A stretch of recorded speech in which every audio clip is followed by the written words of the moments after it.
A left hand doubling up a right hand as well.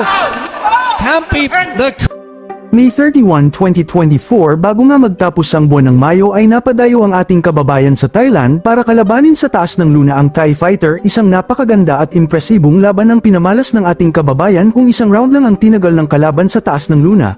Ang Pinoy na ito mga idol wala iba kundi representing Jimmy Paipa.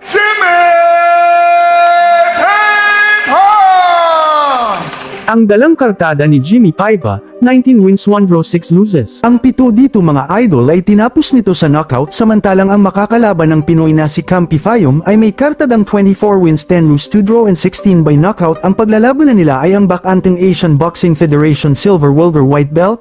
Pero mga idol panoorin natin ang laban ng Pinoy. Kung hindi ka pa naka-follow idol ay follow muna ako para update ka sa mga bagong video. At share muna rin, salamat po. Let's go! This is for the vacant ABF Silver Welterweight belt scheduled for this jab to the body to start the action. Jimmy getting on the inside and starts for a right hand downstairs as well. Quite an even match on paper, both with very similar records.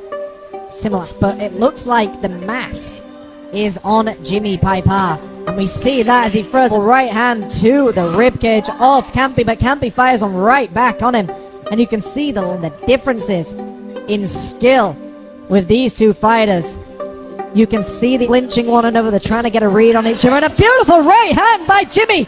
Jimmy gets that right, wobbles Campy Payom. And Campy goes to the canvas. The referee calls it a slip. But the power, like we said, the mass, the difference in where it appears is on Jimmy Paipa.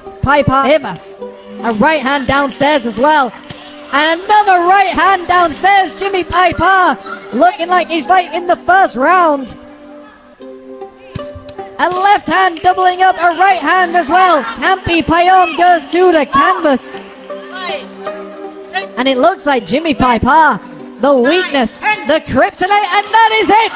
It is over already, folks, in the first round. Jimmy Paipa takes the ABF Silver Welterweight fight in one. He found the weakness. He went downstairs with a right hook and finished on. It was too much for Campy to recover.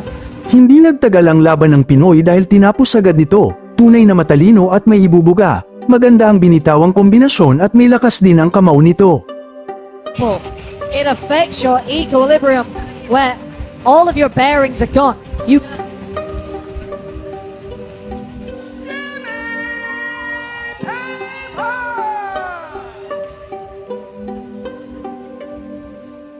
Anong masasabi niyo mga idol na napakagandang laban na binahagi ni Jimmy Paipa? Comment lang sa ibaba at pupusuan ko po yan. Salamat sa inyong suporta. God bless, ingat!